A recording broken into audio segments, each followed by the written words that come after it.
So good evening and welcome to the Election 2008 South Asian Political Town Hall meeting. On behalf of the South Asian Bar Association of Washington, D.C., I want to welcome you. My name is Dharmesh Vashi, and I'm just going to make a few quick opening remarks, and then we're going to roll. Before we get started, I'd like to just ask if all of you could please silence your cell phones or turn them off, just so we don't have any interruptions. But you know, as we've been promoting, this is a town hall, and a lot of the questions to the speakers are going to come from you. So if you could please keep two tables back there with note cards, and we'd love for you to write down your questions on those note cards to the moderator, and then we'll work those in throughout the program. If you have any questions about any of those, please we can pull me aside. You can pull aside any of the board members. You can see Anu right there with the camera. But let me just go ahead and take care of a couple of housekeeping issues. After this event, about a week from today, there is a voters, as part of sort of Sabah DC's election series, there's a Voting Rights Act dinner series on October 14th from 7 to 9 p.m. at White Tiger Restaurant. Take a look at sabadc.org for a few more details on that.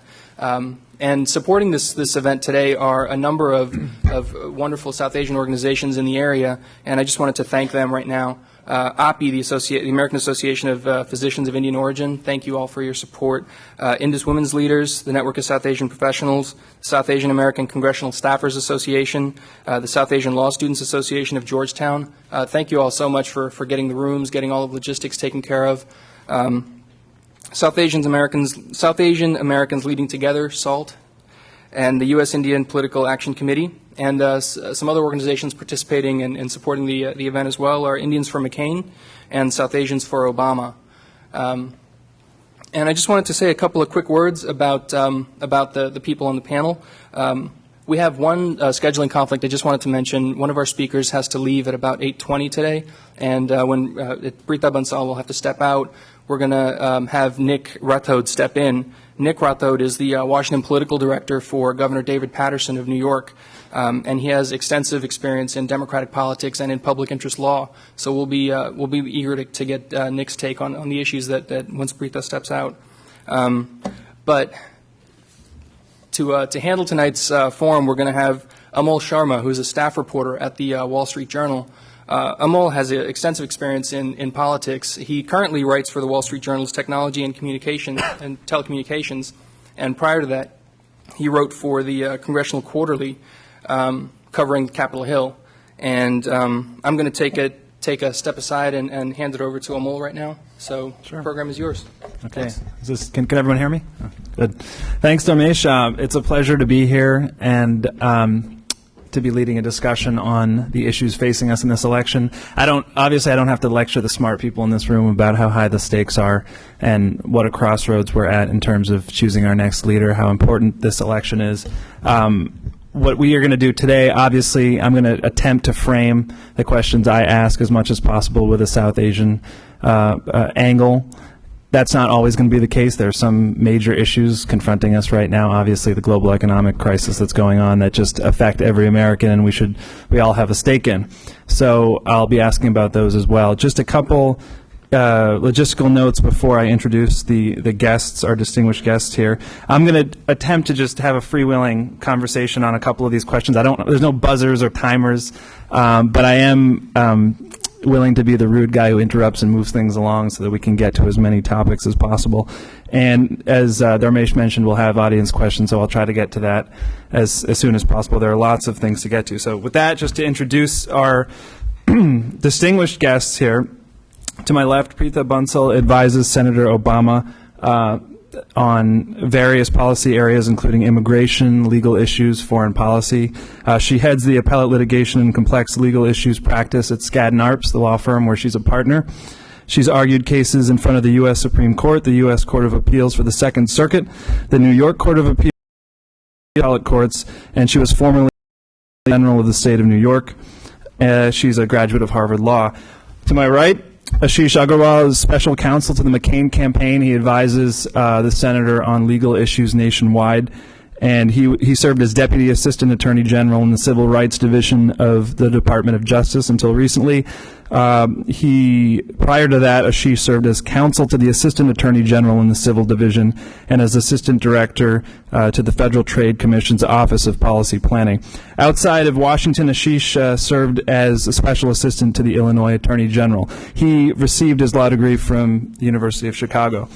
So, as I mentioned, there are big issues that aren't particularly South Asian, perhaps, that we want to talk about. First and foremost, the economic situation, which is developing really in real time with news every day that's making people very nervous.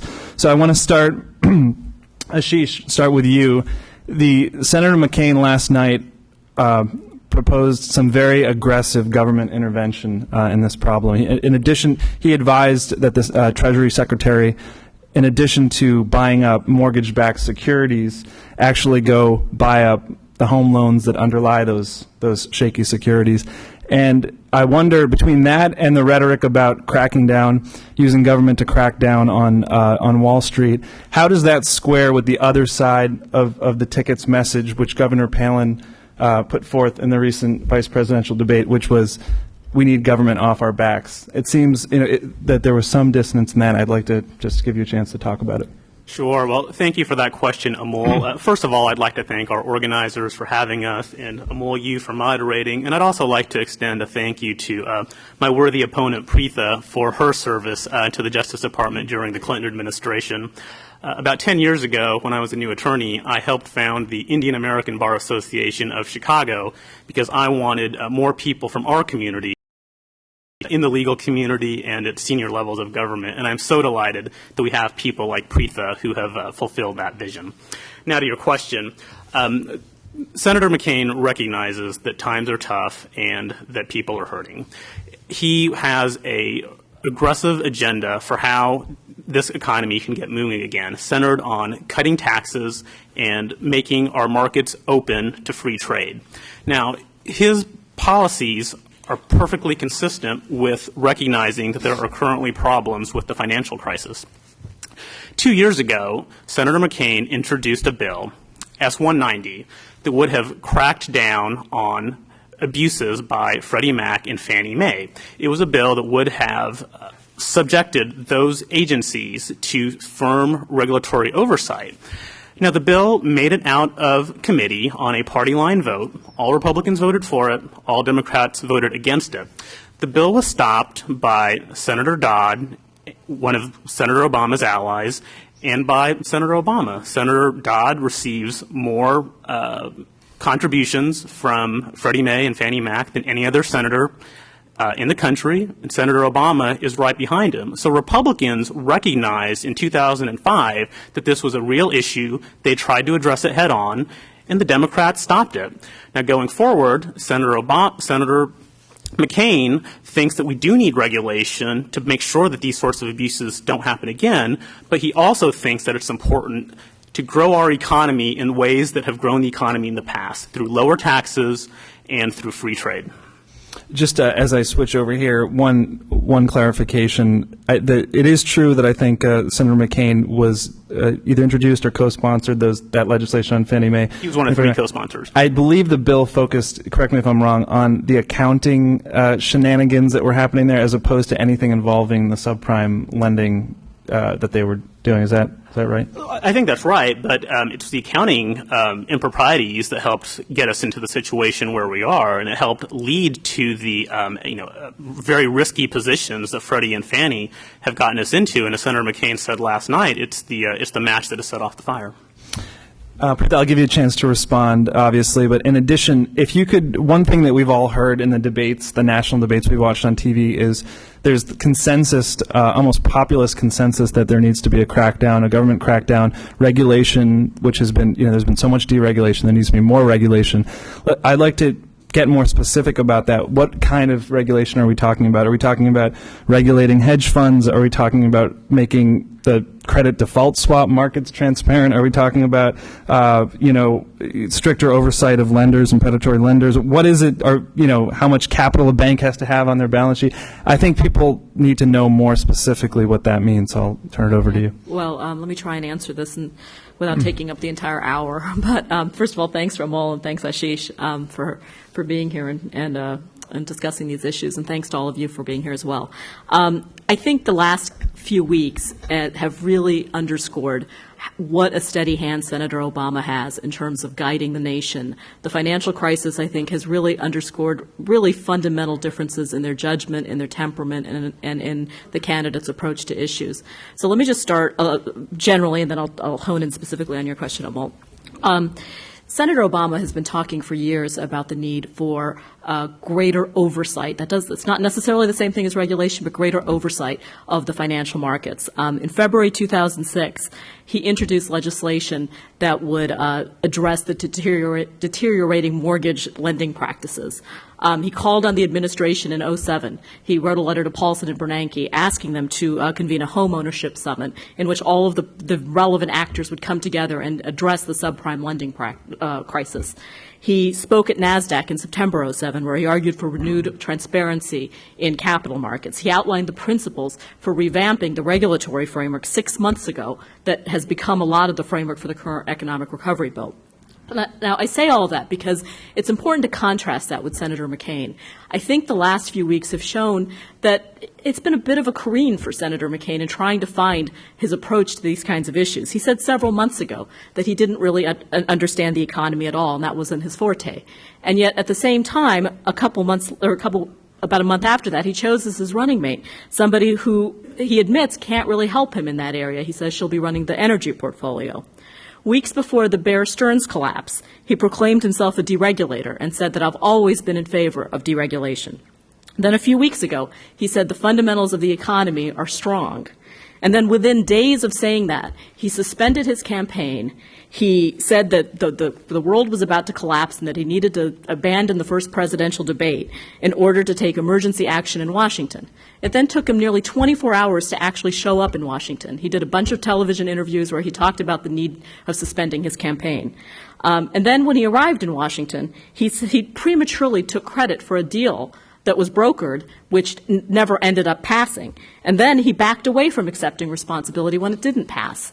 Now, I say all of that because the kind of back and forth, the wild careening, has been a really steady contrast, has been a strong contrast to Senator Obama's very steady, calm leadership through this crisis. He has been saying the things that are now the basis of his plan for years. In fact, so his plan would really do three things, Senator Obama's. The first thing he talks about is modernize the financial regulatory system.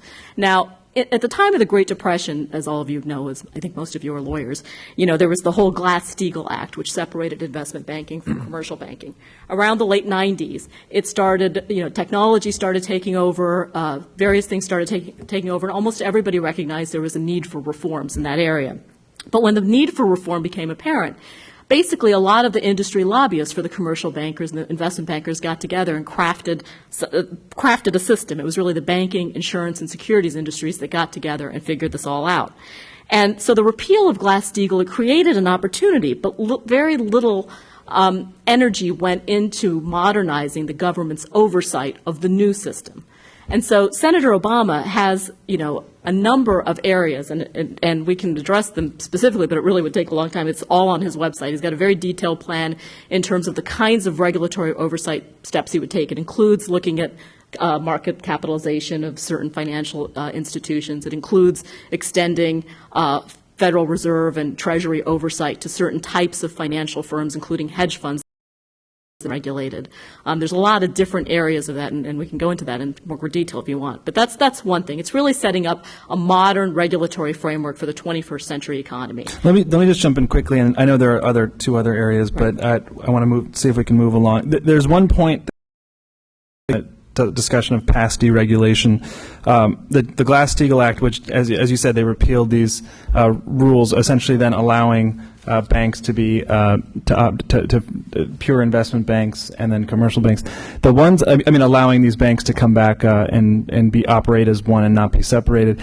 What's happened, though, is aren't the banks that are actually surviving this crisis the ones that are have both a commercial bank and an investment bank fused together? Citibank, Bank of America, the ones that are actually surviving and buying up the other companies seem to be those. So it's a little confusing to see how that deregulation caused some problem. No, it's not. The issue is not that deregulation shouldn't have happened. I think there was a bipartisan consensus that needed to happen, that there needed to be an elimination of Glass-Steagall. The point is that it used to be that investment banks had certain agencies looking after them, commercial banks had certain agencies looking after them. So once that framework went away, there was really nothing that replaced it. It's not to say that the overall concept wasn't good. It's just that the federal oversight of these institutions was kind of bollocksed up.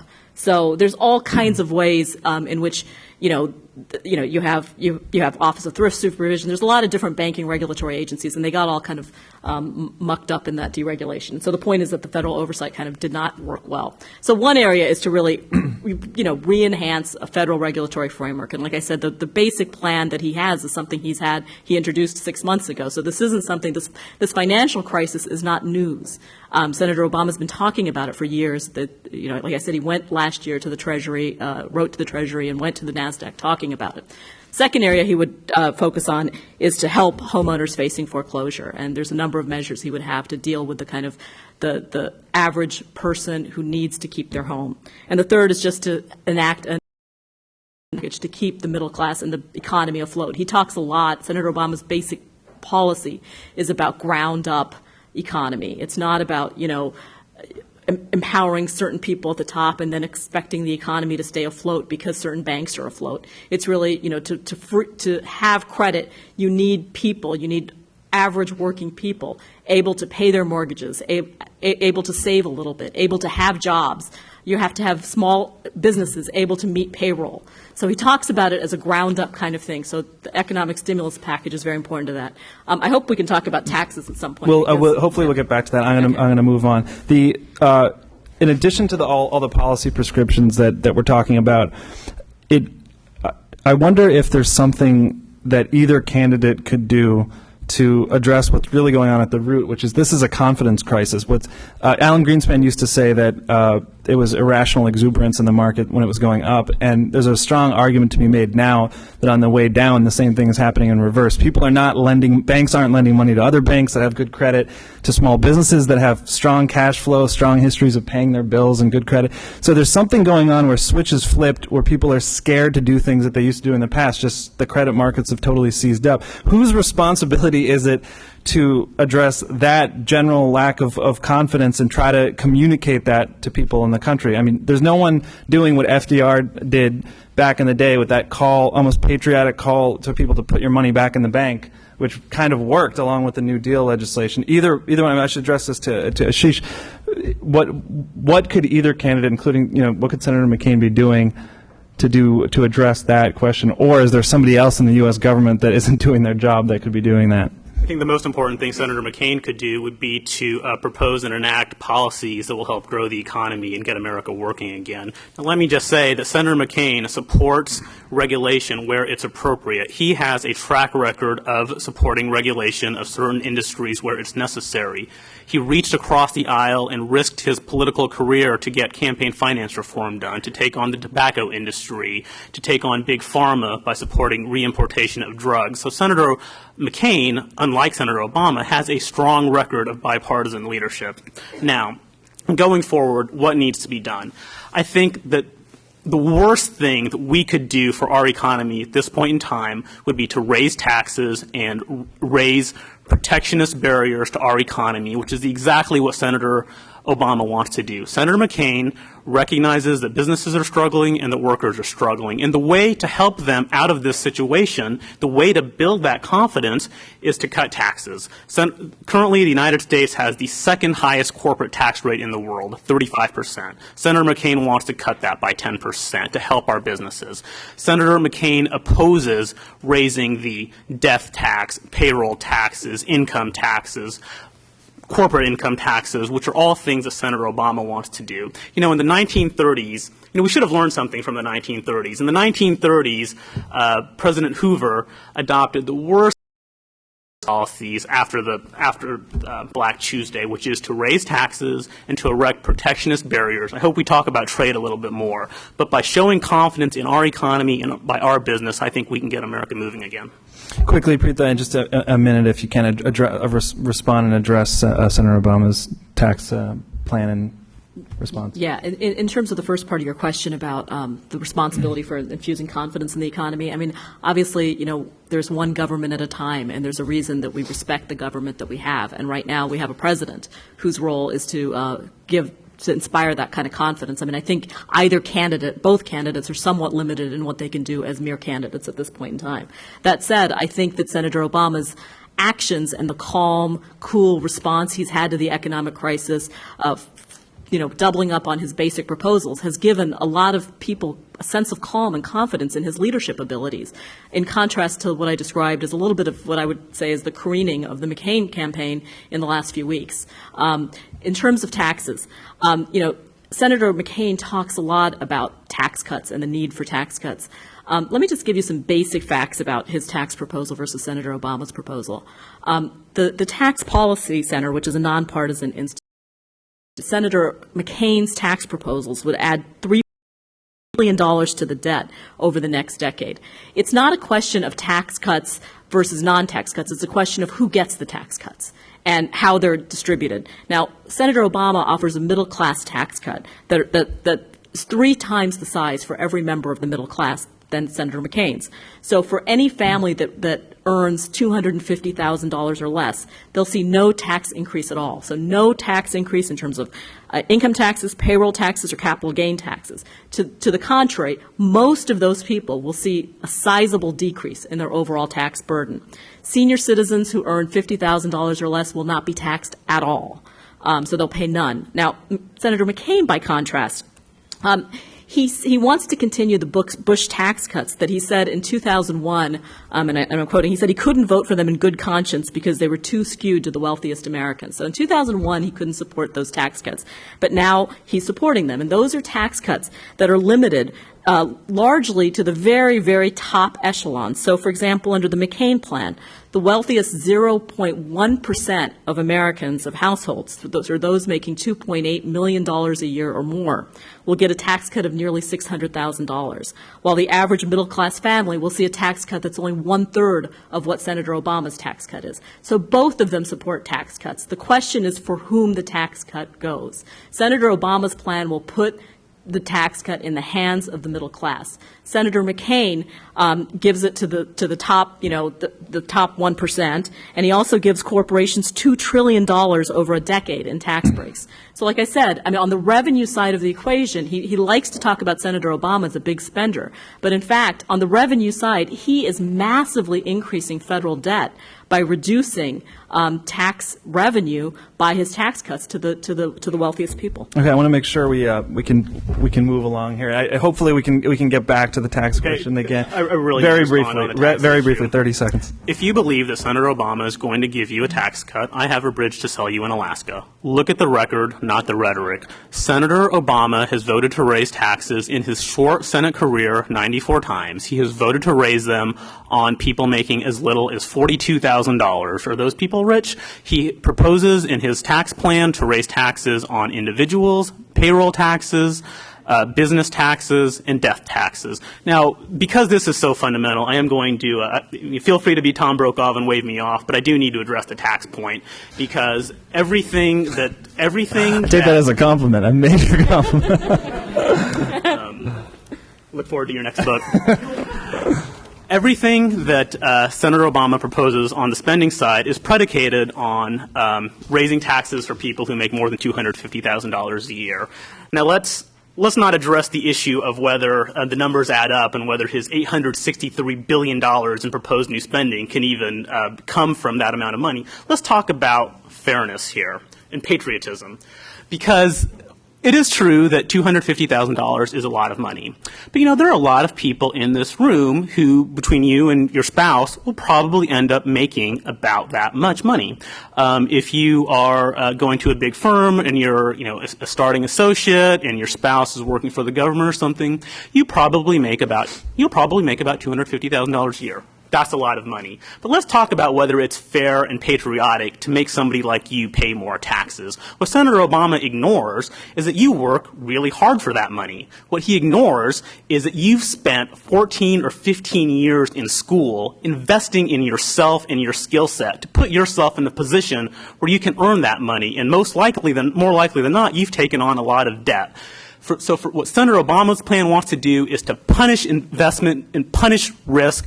It is the antithesis of everything that's made America great. It is not patriotic to raise your taxes. Okay, your point taken on that. We're going to move on to foreign policy. I got to move through some of this stuff, and I want to shift gears here to foreign policy. This is an election cycle where South Asian issues are actually fairly prominent. When one of the zingers from the debate last night came on the Pakistan question. So let's talk about Pakistan. There's a fledgling regime there under a new president that's trying to establish its own legitimacy and is having to deal, obviously, with rampant anti-U.S. sentiment.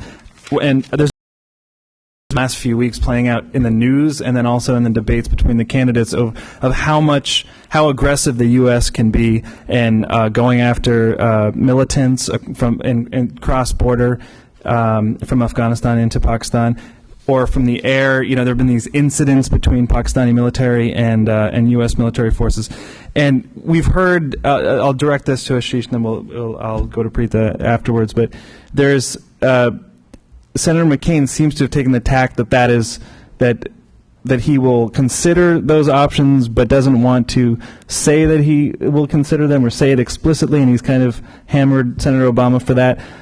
Whereas Governor Palin has said a few times that she thought that would be an okay policy. If what the tickets policy is on that question.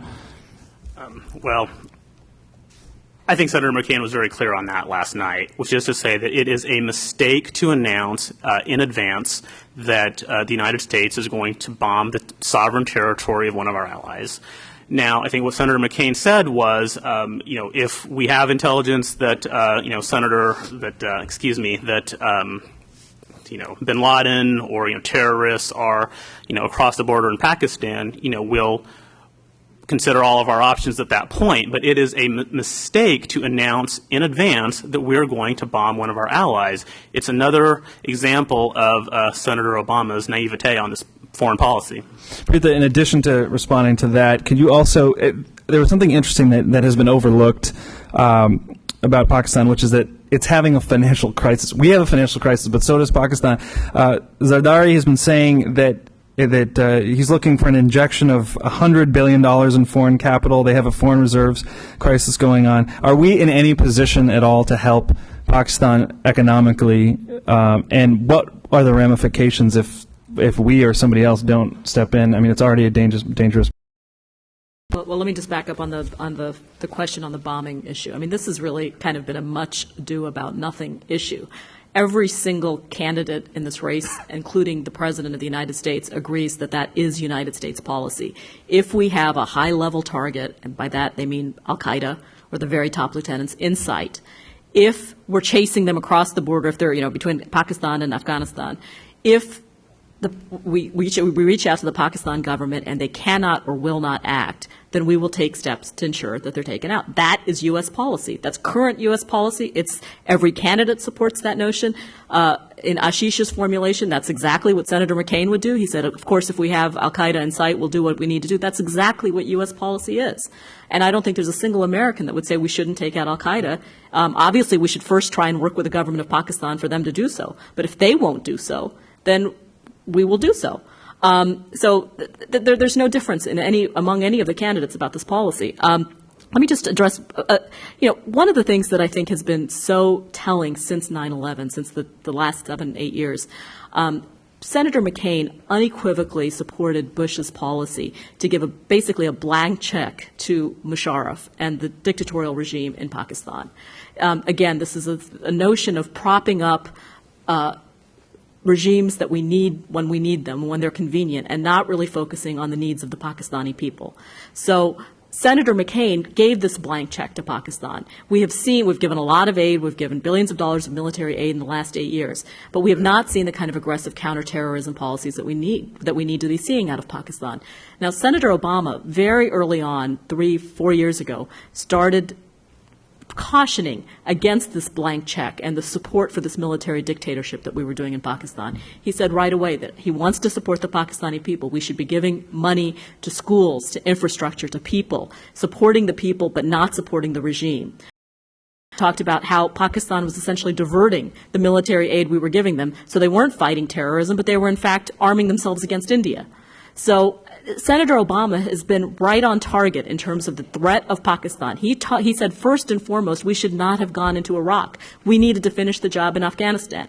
And Afghanistan and Pakistan are now spots in the world. And Senator Obama has been right about that from the very start. And I would just urge you all to contrast, take a look at the Democratic and the Republican Party platforms from 2008 and contrast the language on Pakistan in them.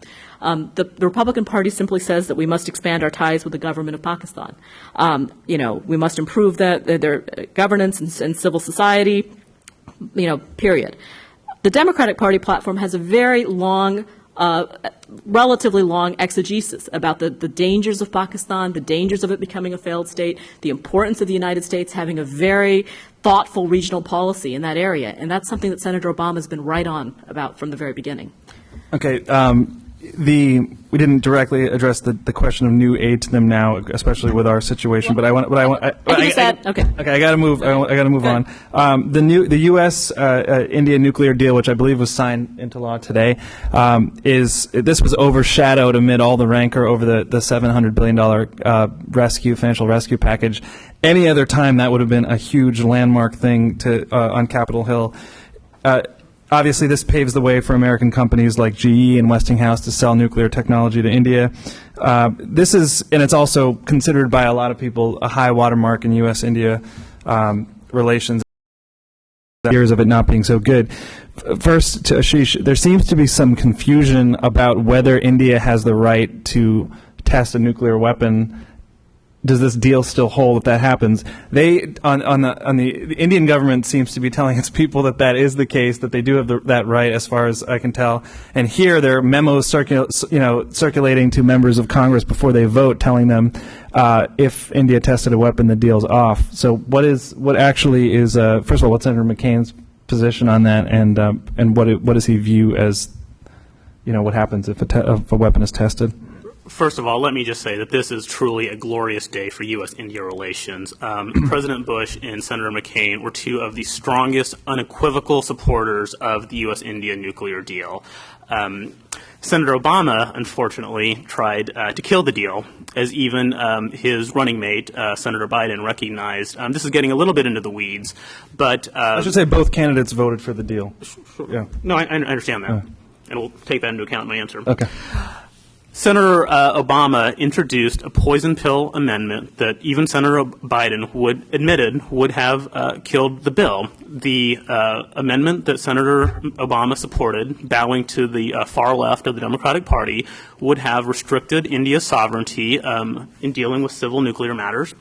And everybody recognized at the time that passage of that amendment would have made the deal a non-starter in India. Senator McCain and others beat back that amendment and were able to get this deal done. It's interesting that Senator McCain, as soon as the deal passed, issued a press release strongly supporting the deal. The deal is mentioned in the Republican platform this year. Senator Obama, as far as I know, has yet to opine on passage of the bill at all.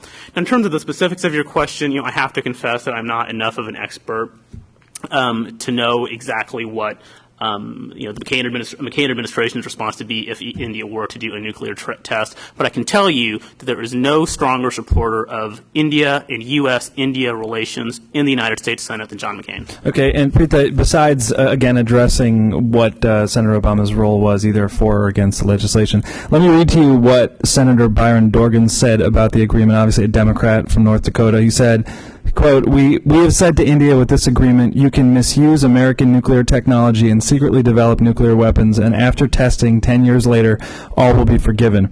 And Michael Crepon, a security and South Asia expert, added this, quote, there will be a reckoning for this agreement. What happens in one country affects what happens in others. Doesn't this make the U.S. case against North Korea, against Iran, on nonproliferation tougher?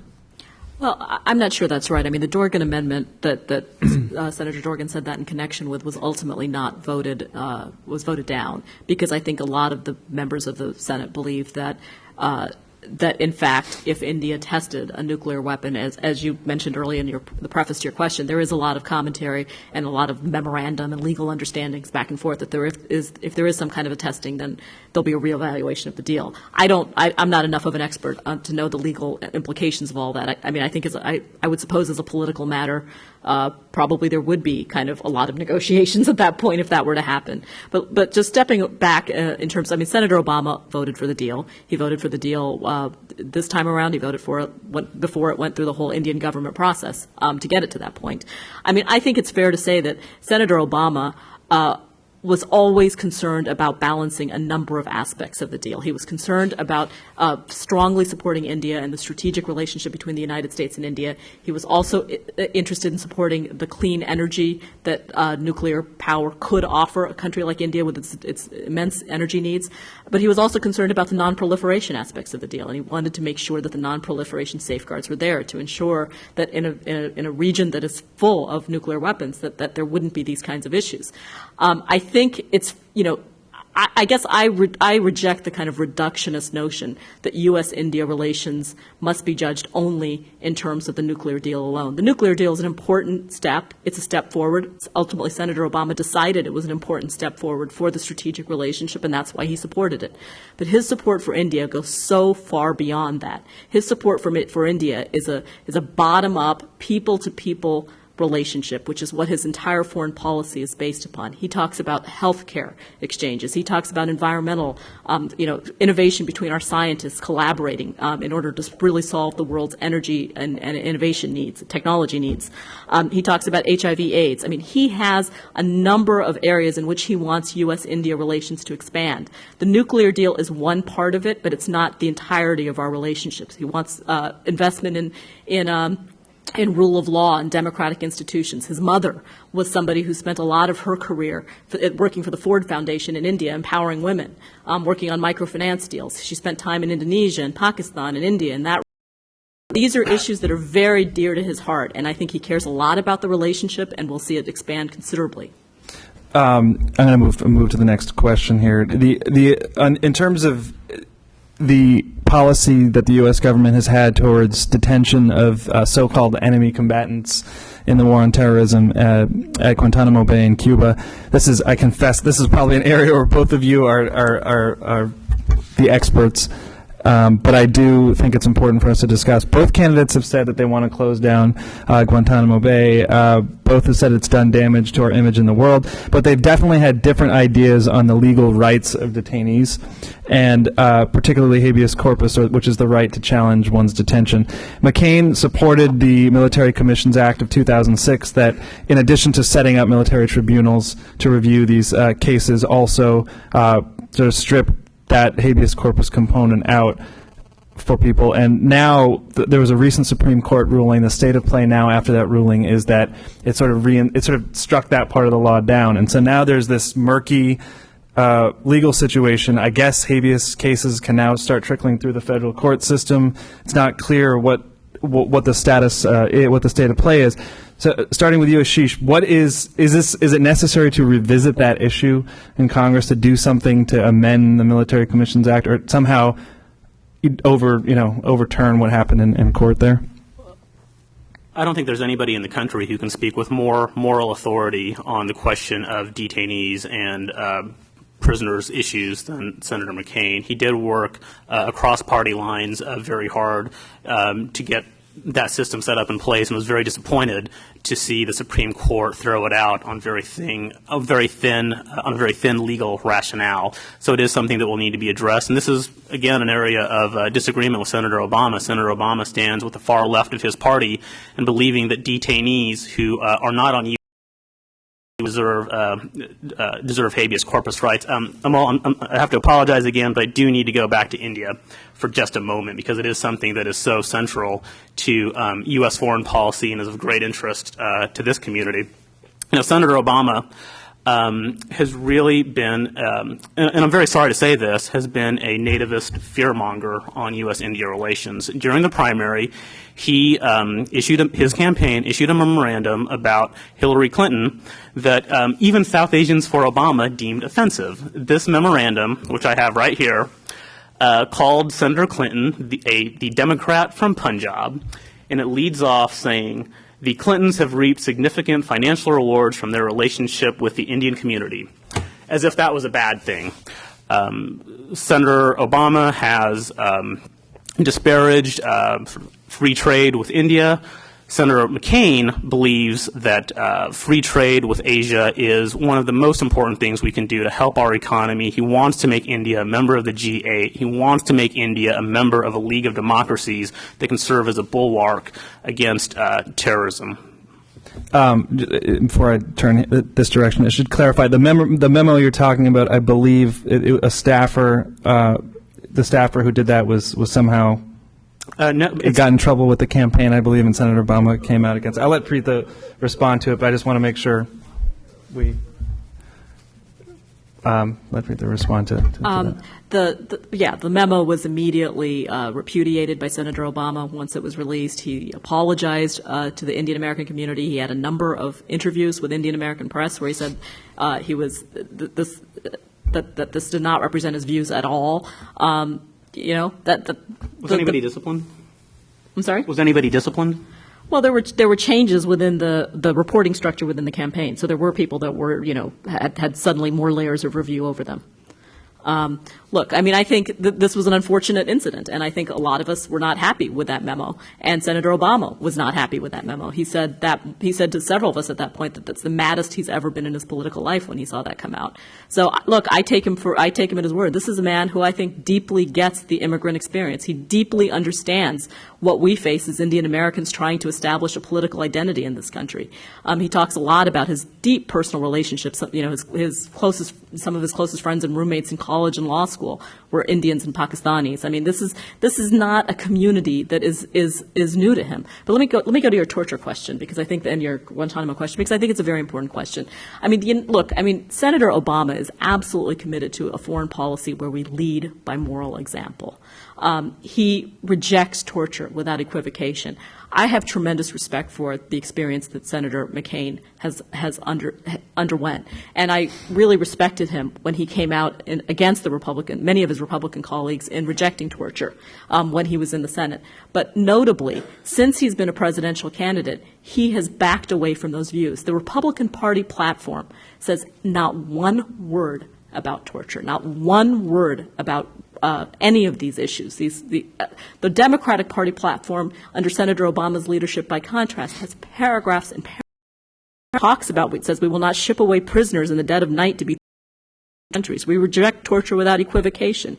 We will respect the time-honored principle of habeas corpus. I mean, this is somebody who is leading his party on these issues. Senator McCain, whatever his personal views, has backed away. And the fact that the Republican Party platform is absolutely silent on the issue of torture, I think speaks volumes, and I think it's very, very troubling. I mean, the United States, I do a lot of diplomacy work in connection with one of the commissions I serve on. We would travel all around the world talking about human rights issues around the world.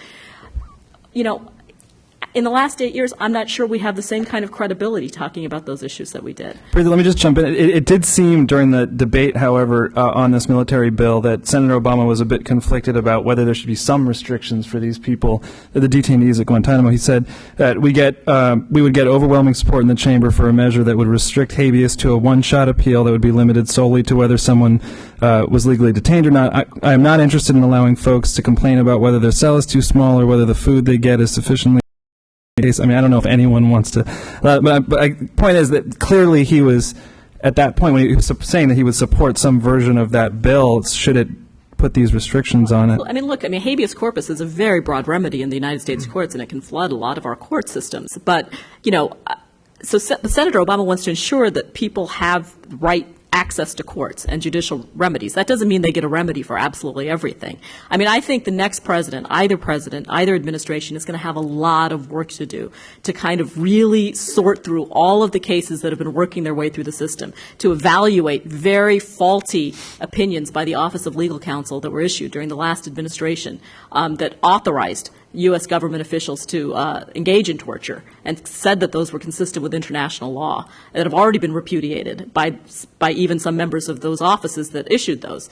The next administration is going to have a lot of work to sort through the legal implications, the legalities, both under international law and under U.S. law. I mean, I don't know that any of us could say right now what will be that new framework, but there's going to be existing cases in the pipeline, and then there's going to be new regulatory and legislative fixes that have to happen. She's shifting over to another civil liberties issue, hate crimes. The Department of Justice has tracked over 750 incidents of violence, threat, vandalism, or arson against Arabs, Muslims, and Sikhs since between 9/11 and March of last year, March 2007. Now, there are federal laws. Obviously, hate crimes are illegal, but it has to do with federally protected activities. Apparently, this is what the critics of the current law say. You have to be engaged in a federally protected activity like voting or attending school or employment. Does that policy need to be revisited? Does Senator McCain think that we could toughen hate crime legislation in some way? I think that having come from the Civil Rights Division of the Department of Justice, there are limits on what the federal government can do. There are limits on federal jurisdiction, of course. But I think that if Arab Americans or other minority Americans are subject to crimes, there are sufficient remedies under federal law and state law in order to go after the perpetrators. And I'm confident that Senator McCain is committed to vigorously prosecuting those people. I want to sort of combine this with a discussion of racial profiling as well. This is what the Obama plan says about, as far as I could tell, about dealing with racial profiling. Obviously, this is an issue of concern to many South Asian Americans particularly since 9/11. He said he'll provide federal incentives to state and local law enforcement to avoid the practice, and I know he supported legislation in Illinois related to this, but what kind of federal incentives to state and local law enforcement could help avoid the practice? I didn't understand what that would be.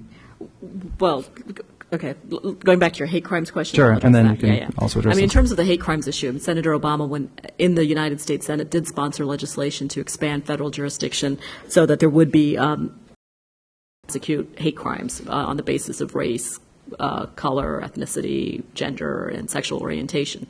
And he also did that when he was an Illinois state senator. So this is something he has a clear record on and has a clear commitment on.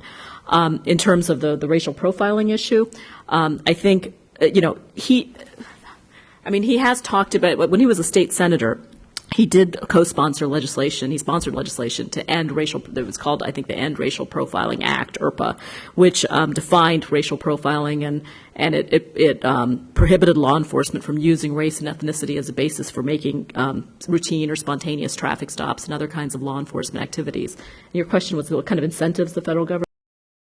This was from the Barack Obama Program for South Asians document that I printed. Yeah, I honestly, off the top of my head, I don't know what specific incentives they had in mind, but this is something I know that he thinks is a state and local issue. This is something he supported when he was a state senator. And I'm sure he would, support whatever federal incentives can be done. I don't know what that particular author had in mind when they were talking about that. Okay. But if I could just add to that, I mean, look, Senator Obama is really vigorously committed to active enforcement of the civil rights laws.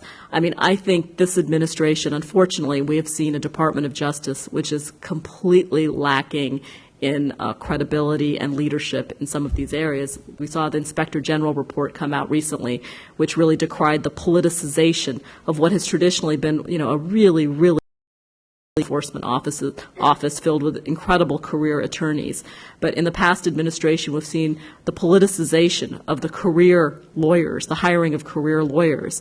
And this is something, this is an area where we need real leadership. We need to restore integrity, professionalism, and excellence at the Department of Justice, not only in the Civil Rights Division, not only at the Office of Legal Counsel, but in every aspect of it. Okay. Comment on Quick that? response, and then we'll move on. This is something we hear a lot from the Obama campaign. They're trying to run against George Bush. They want to run against George Bush. We want to talk about the future. But, it's really interesting when I listen to Senator Obama speak, and when I take a look at his record, it seems to me like an Obama presidency would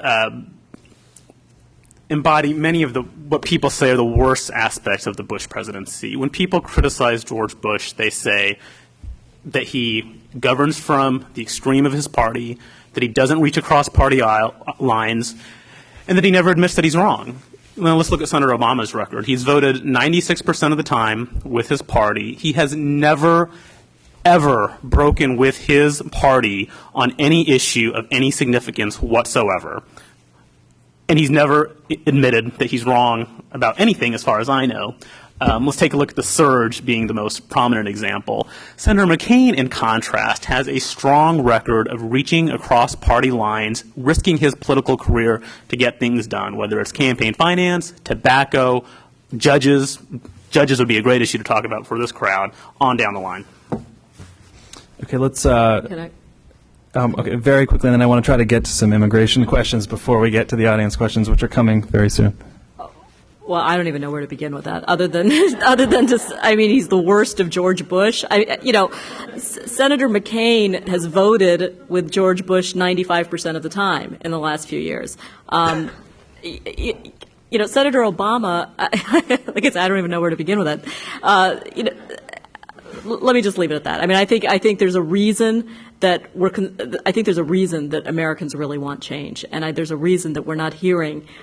This is an election about really big problems. I mean, this country has the next president is going to inherit the most extraordinary set of crisis circumstances, economically, foreign policy wise. What do we hear from the McCain camp?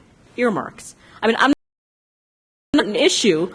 But, we're talking about small, little things about big problems. There's nothing coming out of that camp. There's no affirmative vision. It's just go back to the same language of deregulation, this and that, but there's no affirmative solutions. I mean, Senator Obama has the leadership he has demonstrated, the calmness he has demonstrated, the campaign that he has run, like I said, it just dwarfs everything. I mean, let me just end by saying I think the ultimate statement of judgment is, how you choose to govern and who you choose to surround yourself by. Senator Obama chose as his running mate someone who has extraordinary experience.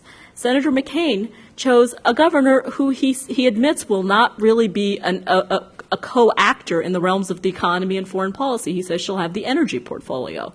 And her mantra, as she likes to say on the campaign trail, is drill, baby, drill. I mean, that's the energy plan. That's what she's going to be doing. Fareed Zakaria recently wrote a column where he said, if anyone ever believed that Senator McCain put country first, where was he when he was choosing his vice president? Where was the country first? I mean, I think this is an extraordinarily important election about extraordinarily important issues. And I'm just not, I've been watching this very closely. I've been part of it very closely for 2 years. I just haven't heard anything addressing the level of that from the McCain camp. One of the issues that we heard a lot about last year and sort of fell off the radar completely was immigration reform, which is very relevant to the South Asian community. Senator McCain, there was comprehensive legislation. Senator McCain was a major backer of it. Senator Obama supported it. It stalled over a lot of conservative resistance to the guest worker program. And just a couple of stats to give some background here. The Asian American Legal Defense and Education Fund found that 76% of South Asian voters, this was in the 2006 midterm polling they did, Asian voters support a path to legalization for undocumented workers, and this is no surprise to any of us who've had relatives or know people who've tried to get status or permanent residency here. 90% say they want less paperwork and bureaucracy for legal immigration to the U.S. I want to just talk about that last part because there's been a lot of I mean, it's very frustrating for people, the bureaucracy, the paperwork, the complexity of the process of trying to apply for a green card, and the backlog, the years that you end up waiting, the confusion of the process, the FBI background checks. What is either side doing in their plans to try to get at that, and does it have to wait for comprehensive legislation? Clearly didn't go anywhere last time around. First Ashish and then Preeta. First of all, let me say that Senator McCain knows all about the importance of immigration as an issue, and he knows about its importance to the South Asian community. Some of you may know this story, but Mrs. McCain was on a trip to Bangladesh where she visited a hospital that was being run by Mother Teresa, and she came across two babies who had cleft lips. And she recognized that those babies probably would not survive unless they received medical care. She brought both babies back to the United States, found a home for one of them, and presented the other one to Senator McCain at the airport. Senator McCain said, well, and Mrs. McCain responded, home with us. And Senator McCain said, oh, that's what I thought. Senator McCain later adopted that little baby, Bridget. So he sees a member of the South Asian community every day. Now, Amol, as your introduction indicated, Senator McCain has been a strong leader on comprehensive immigration reform. He, in fact, risked his political career by supporting comprehensive immigration reform, reaching across the aisle on this. And in my colleague Preetha's answer, you never did hear her talk about an issue in which she broke ranks with the far left of her party. But Senator McCain risked his career on this, and he continues to try to get something done. Now, as to the specifics of your question, Senator McCain does support an expansion of the H-1B visa program so that visas will be available to people in line with the need of the marketplace, and he is strongly in favor of reducing the family backlog. Okay. All right. Well, let me address immigration. Well, let me start with addressing the last point that Ashish just said, which is when has Senator Obama broken with his party? Well, Senator Obama broke with both parties and basically all of Washington when he supported the most comprehensive ethics reform bill passed since Watergate, where he took on the lobbyists' closure of just about everything. I mean, this was hailed by most as the most comprehensive ethics reform bill. It was something that neither party was terribly thrilled about initially because nobody wants to give up their perks. He also joined Senator Lugar in a number of in a landmark legislation to address the nuclear proliferation threat and safeguarding nuclear materials. Senator Obama has a record of bipartisanship. But the beauty of Senator Obama is he has not spent his time inside the Beltway. This is somebody who will bring a fresh approach. So the fact that he doesn't have 30 years of a history in Washington is something which I think what is much of his charm. Senator McCain talked last night about how a lot of the energy problems of this country, the lack of energy independence, is something that has been something we've known about for 30 years. Well, guess what? Senator Obama was in Washington for 26 of those 30 years. Senator McCain was in Washington 26 of those 30 years. So, I mean, the fact that Senator can come to this fresh, he's not wrapped up in those tired coalitions of the past. This is something he can do as president. He can break the logjam. But let me just address immigration, because Senator McCain was a leader in terms of comprehensive immigration reform. Senator McCain was, and so also was Senator Obama when the legislation came up in 2006. As late as 2007, Senator McCain said that the only way to live up to our responsibility as Americans is to pass comprehensive immigration. Well, as soon as things started getting tough in the Republican primary, by the end of 2007 and 2008, he gave up his commitment to comprehensive immigration reform. The man who is often talked about as the maverick has not bucked his party.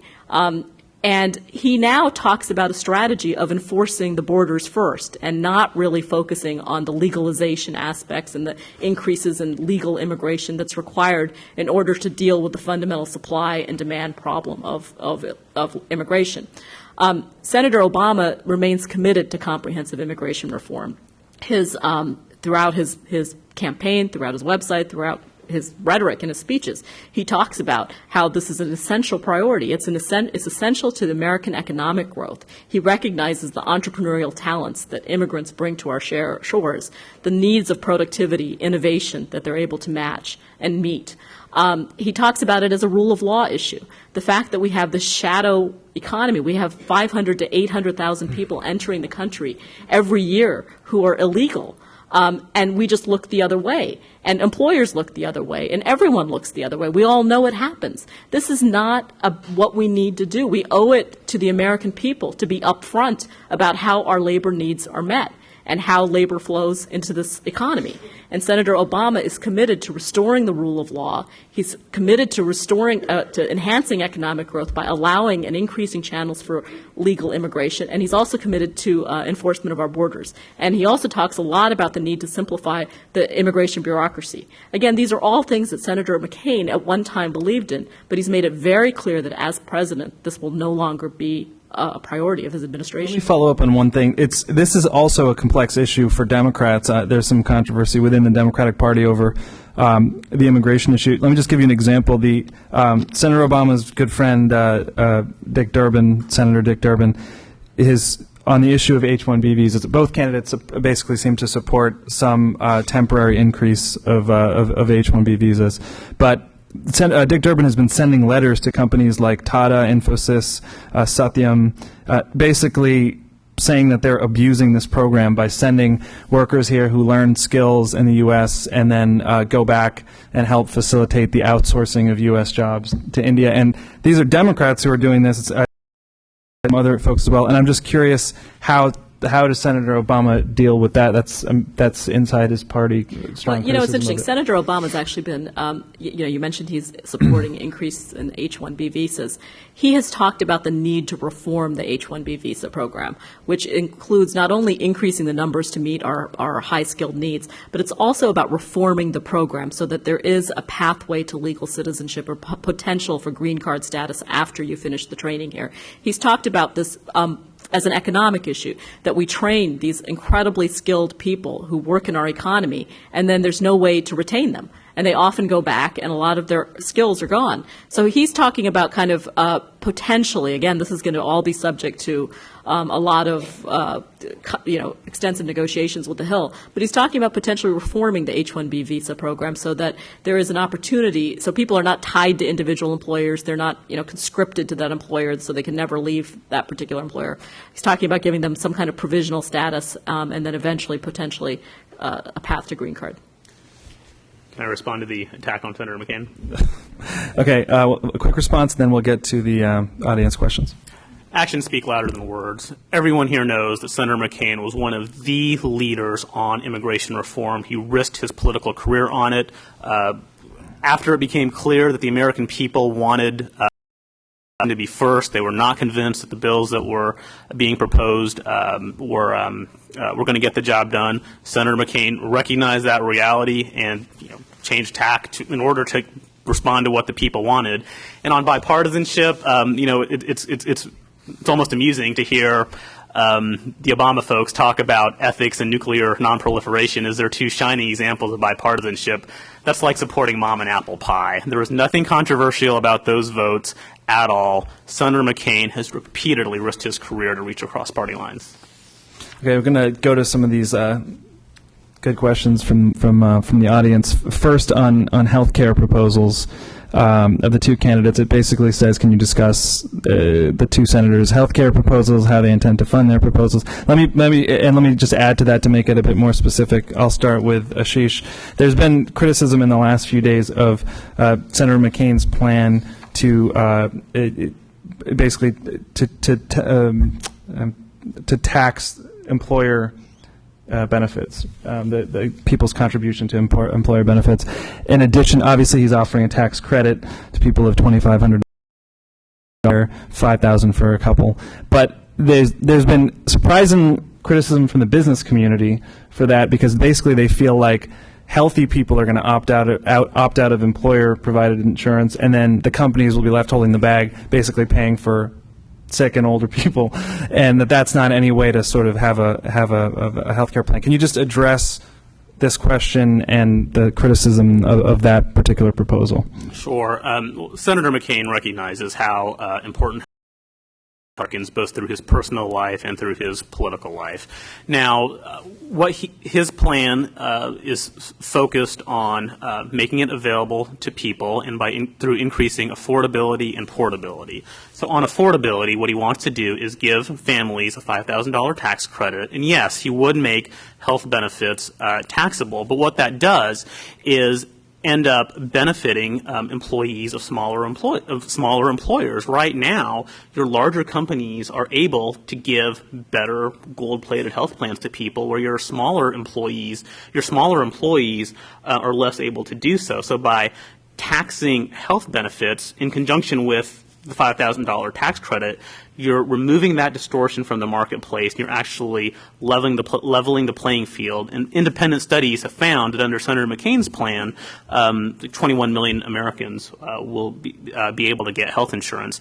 Now, in addition to that part of the plan, Senator McCain strongly favors bringing free market principles in competition into the market so that it'll help reduce costs. What he wants to do is to allow people to buy health insurance across state lines. So if you find a better plan, in Arizona than Illinois, to put two states out of a hat, you can buy health insurance from Arizona. It'll still be regulated by the Arizona authorities, but it'll create market pressure that will lower costs and make it more affordable for all Americans.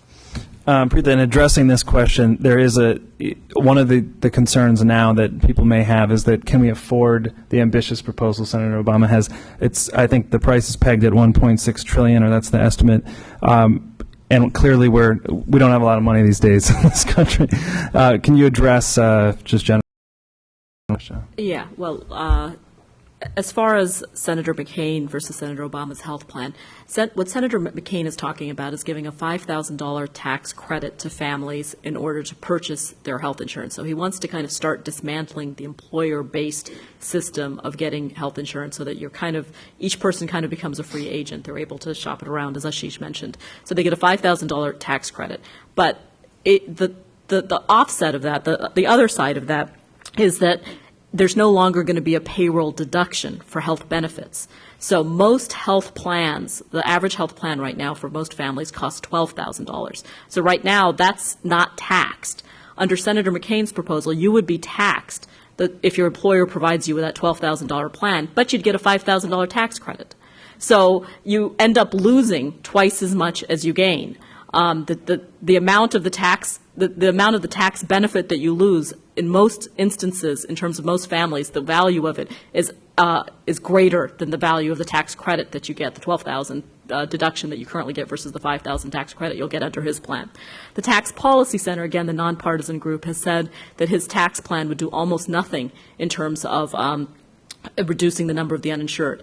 Now, Senator Obama's proposal, by contrast, what it does is, if you like your current health care plan, so if you have a current health care plan with your employer and you like it, absolutely nothing will change for you. You keep it. He's not instituting this universal health care system in terms of state-provided health care. This isn't nationalized health care, which is what some people sometimes think based on proposals made in the early 90s. It's private health insurance. If you like your health plan, nothing will change at all for you. But what he does is he provides access to people that don't have any health care at all through their employers.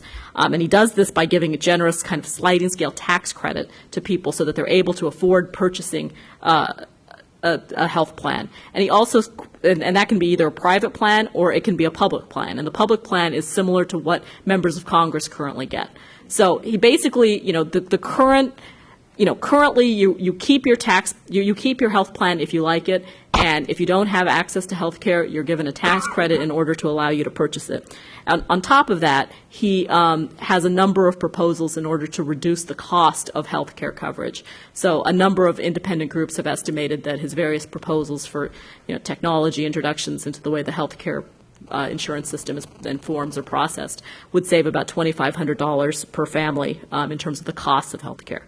So, there is going to be a price tag associated with no doubt. This is one of the proposals that has a price tag because he's going to provide access to people who don't otherwise have access to health care. He's going to provide a mechanism for them to do that.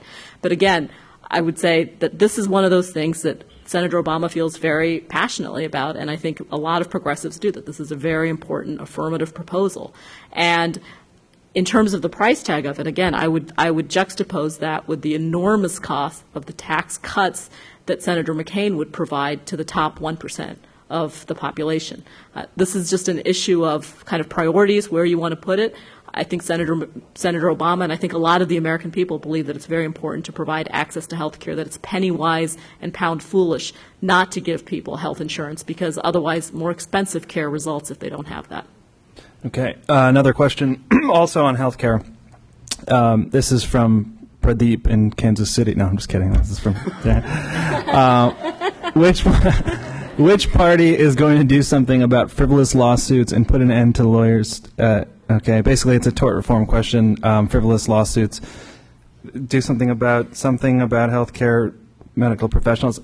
Let's build on basically this question on tort reform. And since we're talking about healthcare, the issue of limiting medical malpractice awards.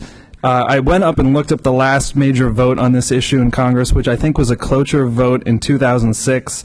So Senator Obama was in Congress. Neither side cast a vote on that. I think there were only 8 people that didn't vote, and neither Senator McCain or Senator Obama actually cast a vote either way. So let's talk about limiting malpractice awards and where Senator McCain stands on it. Senator McCain is well, this is a softball for a Republican candidate, obviously. Senator McCain supports limiting medical malpractice suits in terms of the punitive damages component, because that's really what ends up driving up insurance costs for all Americans. And by reducing those costs, we can make health insurance more affordable for all Americans. I wasn't familiar with the cloture vote, but I can say that Senator Obama has voted present. I believe it was in the state Senate. Senator McCain never takes a pass. Okay. There was another good question in here that I just misplaced in order. It was the question was basically, there's a lot of rhetoric in the campaign about that is about offshoring jobs, outsourcing jobs, and there's a real negative connotation to outsourcing, particularly from the Democratic side. It's shipping our jobs overseas kind of thing, and basically is an Obama administration going to be protectionist in some way? And I guess that was the main question. Yeah. I can't find it now, but that was. Senator Obama's been clear that we can't stop the forces of globalization, nor should we. But he does believe that we need to help the American worker compete within a global economy. He thinks we need to do more in terms of job training. He thinks we need to do more in terms of making sure that our trade agreements allow for a even level playing field in terms of environmental protections and labor protections. So he does believe in trade, and also believes in fair trade. So he wants to ensure that our trade agreements are fair. He wants to ensure that American workers have the tools that they need to compete. He wants to reward companies that create jobs in this country, and he wants to eliminate tax credits for companies that do offshore and shift their jobs overseas. With the world on the brink of a financial catastrophe, the last thing we need to do is erect protectionist trade barriers. In the 1930s, it led to a decade-long depression. We should not repeat that part of history. Senator McCain has been a strong and consistent advocate of free trade, which is exactly what this country needs right now. He's advocated free trade agreements with South Korea, with Thailand, with Malaysia, supports expanded trade with India. And this is the Obama campaign has engaged in a really unfortunate economic demagoguery. What they're talking on this whole outsourcing and tax issue is this. As I mentioned previously, America currently has the second rate corporate earnings as anybody in the country, 35%. What happens now is that if a company has a subsidiary overseas, they pay taxes on based on the rate where that company is overseas. Now, what Senator McCain wants to do about that is lower taxes at home to make America a more attractive place to invest. What Senator Obama wants to do is launch the opening shots in a trade war by discouraging American companies from investing overseas. It is exactly the wrong thing that our country needs at this time. Okay. I'm not sure what in what I said amounts to protectionist trade wars. I mean, he wants to train American workers to compete in the global economy. He wants to make sure that our trade is fair. But he's never said we should not. We shouldn't. He wants to prepare us so that we can be part of that global economy and that all members of our society can be. But it's certainly not about erecting trade barriers. Okay, next question here. With the recent bailout costing us $700 billion and with more spending on the economic crisis to come, what specific belt-tightening measures is each campaign prepared to do? This has come up, obviously, in the debates, and since the candidates haven't said anything that specific, we'll see what you guys can do. But since we're in this forum, I'm curious about foreign aid. We've talked about I think Senator Obama actually has some ambitious specific funding, like a $50 billion proposal in foreign aid. Yeah, Okay, so are we doing the switcheroo? Interrupt, but just a brief interruption here. Preetha has to step out for a scheduling conflict, so we're going to be, as I mentioned at the outset of the program, Nick Ruthode is just going to step in for her. But it was great to have Preetha here. I think she did a tremendous job. So thank you so much, Preetha, for joining us and being with us.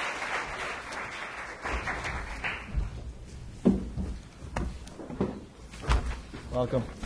So basically, tightening measures do Democrats support to deal, since we're spending so much money on the bailout and apparently on other things. I was pointing out that one of the proposals Senator Obama has is to increase foreign assistance to $50 billion by 2012 and start a $2 billion global education fund to make sure all of which are obviously laudable goals. I don't think anyone in here would not want to do those things if times were good, but are those the kinds of things that we now have to start cutting back on as Americans? Yeah. I think one of the things that Senator Obama and Senator Biden both discussed was the fact that they may have to do things like cut back on foreign assistance, during this time. So, yes, definitely, there will definitely have to be hard decisions. And, the biggest thing that you all should be thinking about, particularly in the wake of this, are the decisions and what's going to have to happen over the next 4 years. There's going to definitely have to be some tough decisions made, and it boils down to priorities. And on our side, I believe definitely Senator Obama has the right priorities. He's not going to be throwing away money to giving tax cuts to the wealthiest Americans. He'll be focusing on the middle class and lifting up the middle class versus the direction that McCain wants to take, which is another 4 years of the same. The best thing we can do in terms of foreign aid is open up our markets to competition by allowing farmers in Africa and Latin America access to our markets. We'll both help lift them out of poverty, help our consumers, and open up their markets to our exporters and create better paying jobs here at home. Now, in terms of sort of fiscal issues overall, look at the record, not the rhetoric. Senator McCain received an A from the National Taxpayers Union, 91% rating. Senator Obama received an F, a 5% rating. Senator McCain has received, I believe it's an 81 rating from the Citizens Against Government Waste. Senator Obama received, I think it was 20. McCain has requested $0 in earmarks. Senator Obama has requested $932 million in only 3 years in the Senate.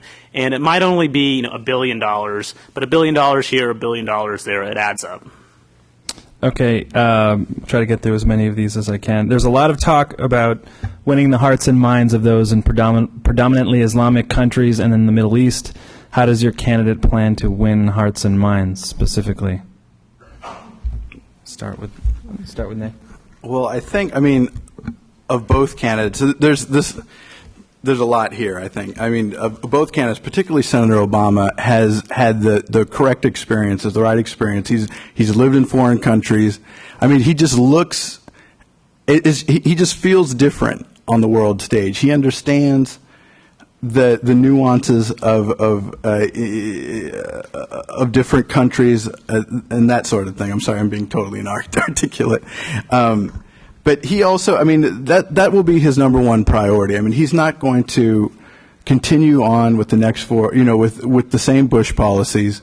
One of his first priorities will be to go out and restore our standing back in the world. I mean, you saw the response he had in Europe. You saw the response he had around the world when he traveled there. People are desperate for a change, not only here in America, but around the world in leadership in America. And that's the reason why you see such a great response to Senator Obama around the world.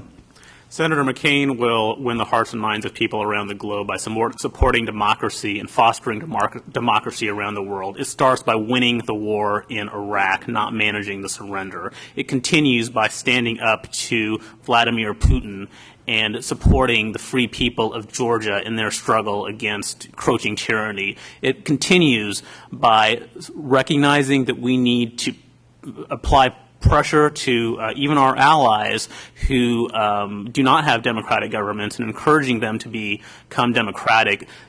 Senator McCain, I'm delighted to hear that Senator Obama traveled to Berlin and Paris and his base in Western Europe. Senator McCain has been to Waziristan and Pakistan and India, and he has developed his policy based on a long track record of making decisions.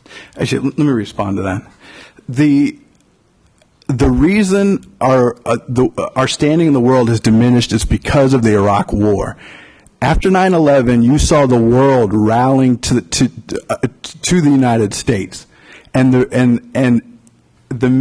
we had such a great opportunity to become world leaders. And people like Senator McCain, who were cheerleading for the Iraq War, almost the day of 9/11, took our country down a path. Travel the world, our worldview is diminished considerably. People don't have any respect for us. We're viewed as a joke on many levels around the world because of the direction that Senator McCain and President Bush took this country directly after 9/11. How does your candidate define affirmative action, and where does your candidate stand on what is being done to fight or support ballot initiatives in states that are trying to restrict or ban affirmative action? I'm not sure which particular states they're getting at, but since you may have the civil rights attorney here to my right, you might want to answer that first. Candidly, I'm not sure where Senator McCain stands on some of those state initiatives. I don't know if he's taken a position. What I can tell you is that Senator McCain has said that he will support he will nominate justices in the model of Justice Roberts and Justice Alito. And I can tell you that he has, again, shown real leadership and bipartisanship on the issues of judges. He voted for the confirmation of Justices Ginsburg and Breyer during the Clinton administration because he thought it was the right thing to do, not to politicize the judiciary. Senator Obama, unfortunately, voted against Roberts and Alito, both of whom are, at the very least, eminently qualified. And I also think this is a broader issue about leadership. You all probably remember 2 years ago, the Senate was on the brink of a constitutional showdown over a confirmation of some of the circuit court nominees. Democrats were filibustering. Republicans wanted to use the nuclear option to break the filibuster. Senator McCain party lines started the Gang of 14 to help avert a constitutional showdown. It was something that was very unpopular with parts of the Republican Party who wanted that showdown and welcomed that fight, but he got it done. Where was Senator Obama? Probably working. This is an interesting question that I wish they would bring up in the televised national debates. 20 years ago, Islamic terrorism was a sleeper issue. Some people warned about attention to it. Same thing for climate change. Sleeper issue. Nick, well, we're waiting. That's a really tough question. One of the things, a lot of attention during this campaign is the United States relationship with China. China is not an emerging power. It already is a great power. U.S.-Chinese relationships have gotten 9/11 and the war against terror. But I think that Senator McCain's got the outlines of a very good policy on China, which is, again, to pressure them into democratization, but also to establish strong relations with India. Senator McCain has proposed a League of Democracies, of which India is a bulwark against any future Chinese or Russian aggression. Okay, this is a very specific question from somebody who's conducting voter registration in Virginia. In North Virginia. We have North Virginia. I didn't know there were two Virginias. Okay, we have really dangerous, Conducting voter registration, we've met a large number of Pakistani Americans who say that they're in for voting, even though they originally because they think he threatens Pakistan. How would you respond to convince these people to vote? And maybe we can our context. There have been some touchy moments with both campaigns with the Muslim community and the Islamic communities generally. Yeah. No, I I can see and I appreciate how the rhetoric and view Senator Obama's position in that light, but that simply is not the case. Again, I think Preeta gave a pretty good example of why. He basically said, standing U.S. policy, that if we know where Osama bin Laden is, and we've tried to work with the Pakistani government, you're unable to help us, that we will go in. That doesn't necessarily mean bombing. There's currently cross-border operations occurring from Afghanistan to Pakistan right now, and so that like Pakistan, there's that's just not the case. And generally, with the South Asian Pakistan community, I think we should. One thing I don't ever want is how our community was treated at 11. I remember being, we were all definitely victims. But then after that, I remember, it was a few of us that I would be sitting in these meetings with the DOJ and I felt like a second-class citizen. And there was members of our community rounded up, detained. We were scapegoated for fake national security objectives, and the reason I think that we can tie John McCain to that is because of the behavior over the days. Take a look at how he has been, and particularly Sarah Palin, has been characterizing Barack Obama, raising questions about who he is, terrorist. He has terrorist associations. This is the crowd of people that led to those policies that directly impacted our community, in particular the Pakistani community. Senator Obama is sensitive to those. He understands the constitutional lawyer and professor. And he was that same path. Somehow, Senator Obama's relationship at the start of his political career with a white domestic terrorist is somehow racist. That's very curious. Senator McCain stood up very early in the campaign after he clinched the nomination, and he denounced a conservative radio talk show host who was talking about Barack Hussein Obama. He was at the event in person. Remember this radio talk show, Barack Hussein Obama. Senator McCain shut it down and said, we are not going to go there. We are not going to play that kind of politics.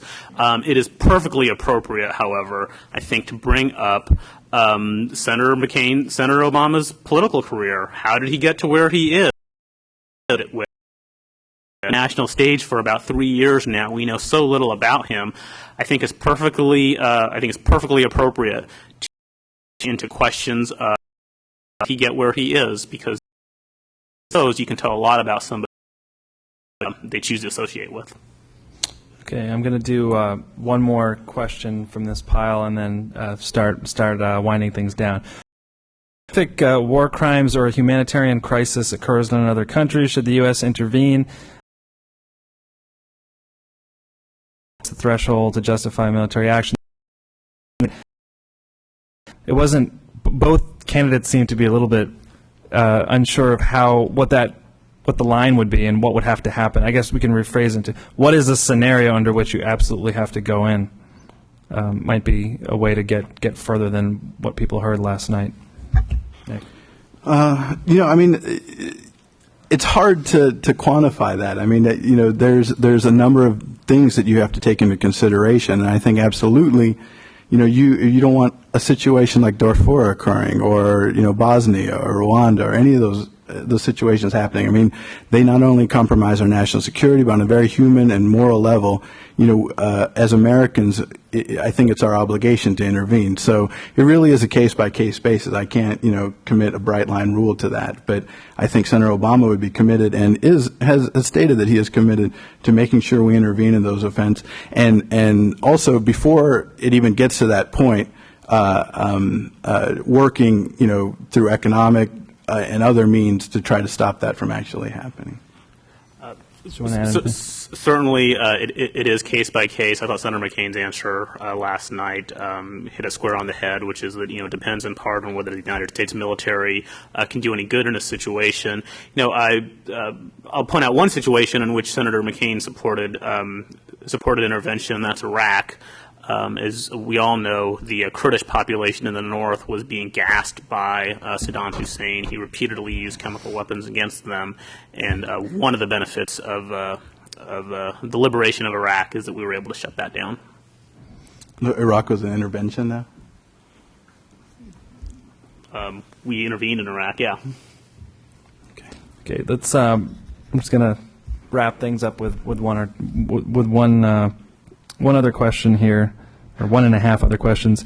There's a tendency. We haven't really talked about education at all, and there's one thing I wanted to bring up. There's a tendency that we have to assume that the U.S. education system is sort of superior to the rest of the world in every regard, and we often find ourselves mocking the rote process that maybe our relatives in India have been brought up learning, and other parts of South Asia. You say, oh, that's funny. They memorize things, and there's math and science are emphasized so much, but at the rate that they're producing engineers and taking positions in our PhD programs, the question I have is, should we be learning anything from the way they?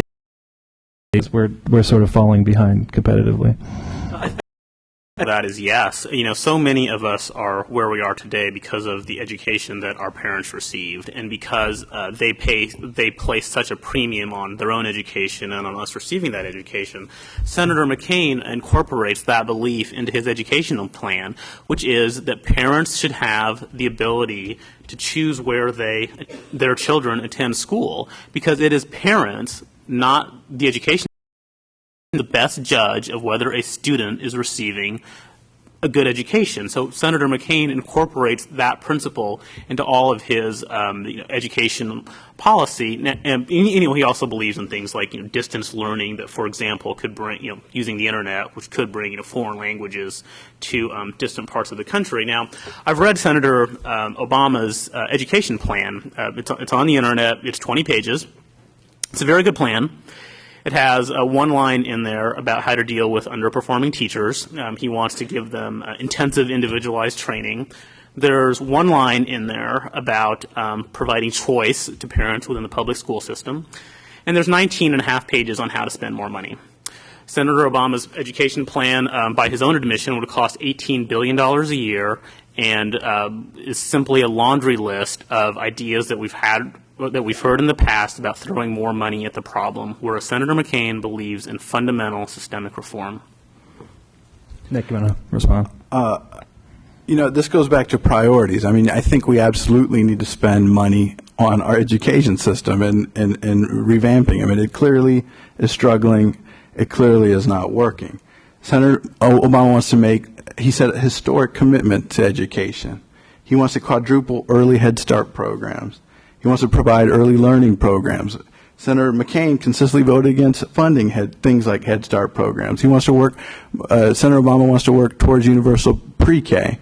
He wants to, for the college students, he wants to provide a $4,000 tax credit so people can be able to afford college and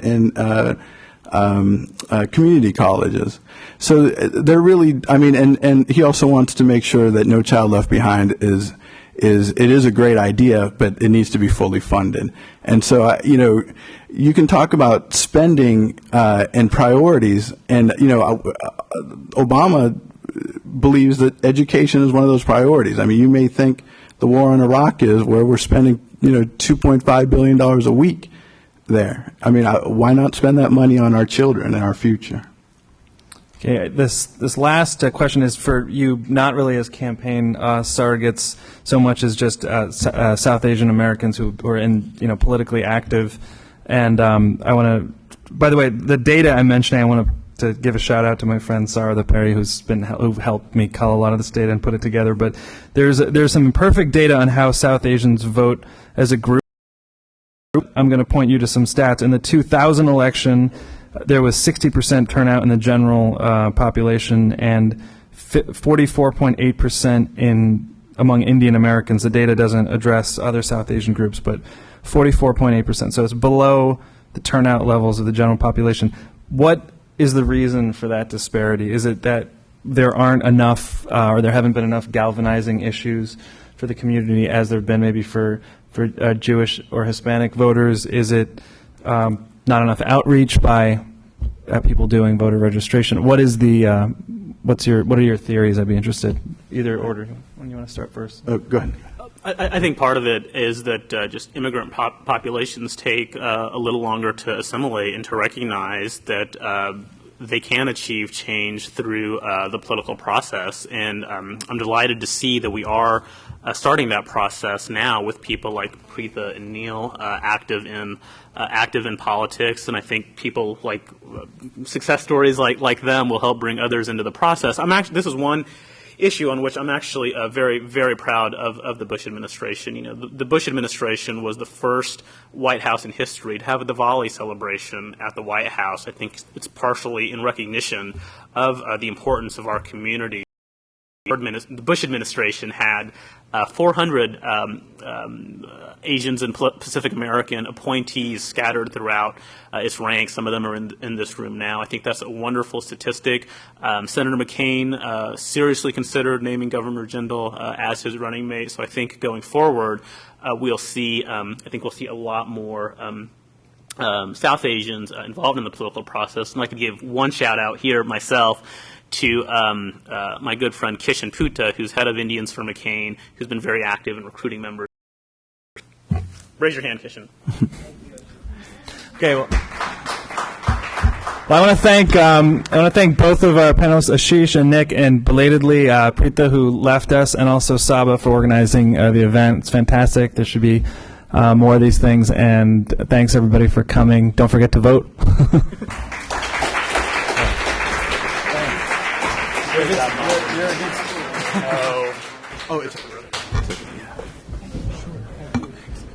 And before you all step out, I just wanted to mention a couple of final thank yous. First of all, thank you to you all for being here. We really appreciate your turnout. We appreciate you being here to listen to the speakers and to listen to the issues of the day. This is an incredibly important election. But for those of you who know people who weren't able to make it, or if you just like to catch some of the points that you weren't able to see today, the event has been, you can see, it's been recorded, it has been webcast, and the webcast will be available through the Saba DC website, sabadc.org. Just visit the site from tomorrow. You'll be able to see the website. It'll be archived there from tomorrow onwards. A couple of other quick points. I wanted to, of course, thank the speakers. Thank you, Ashish. Thank you, Nick. And thank you to Preetha, who had to unfortunately leave early. Thanks to Amol. You did a great job as moderator. And,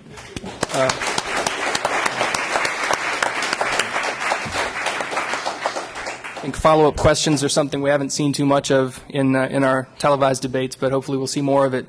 But I also wanted to thank a couple of people who were instrumental in actually helping this event to happen. So thank you, Vikram Jagdish from Salsa, Georgetown, and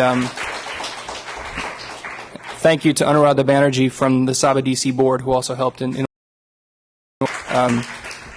so please check out the webcast. Thank you so much for coming. And the one last quick note, I just wanted to mention to you all that there were flyers on the chairs when you came in. Those were not from Saba DC or any of our sponsoring organizations. It's a nonpartisan event, so hopefully you took the event in that spirit and we were able to get something from it.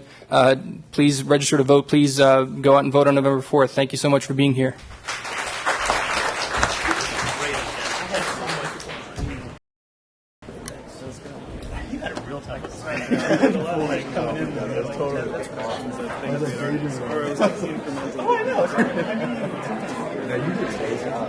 Well, actually, some of them were like, I looked at her bio, like, are you in DC? Yeah, I kind of took a guess. Are you in DC or are you in New York? I'm in the DC. Well, after this is all over, let's grab a bite. Yeah, we should definitely. I don't have new cards, but I'll shoot you an email. Well, good luck the rest of the way. I was trying really hard. Good job being very balanced and asking both sides. I think the first session is okay, yeah, I am.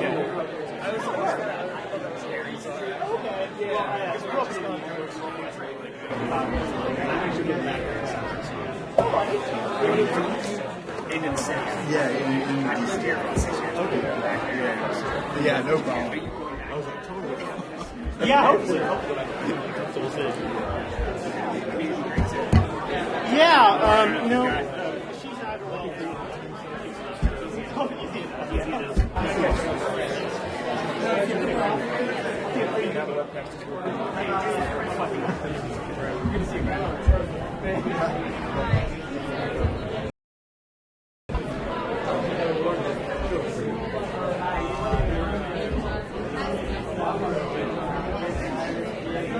Crystal City, which is where the Canadian headquarters are. Crystal City, so Arlington, Virginia, is just the due west of the city.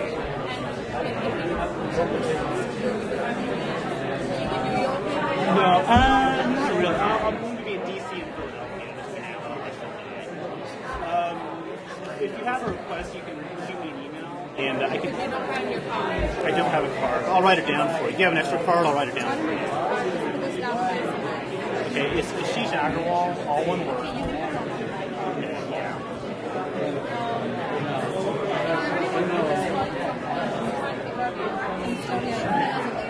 Yeah.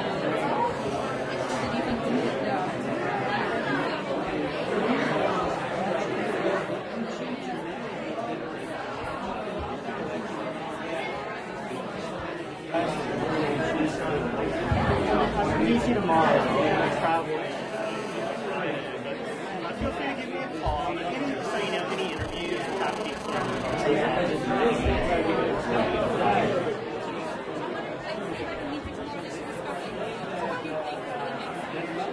You know what?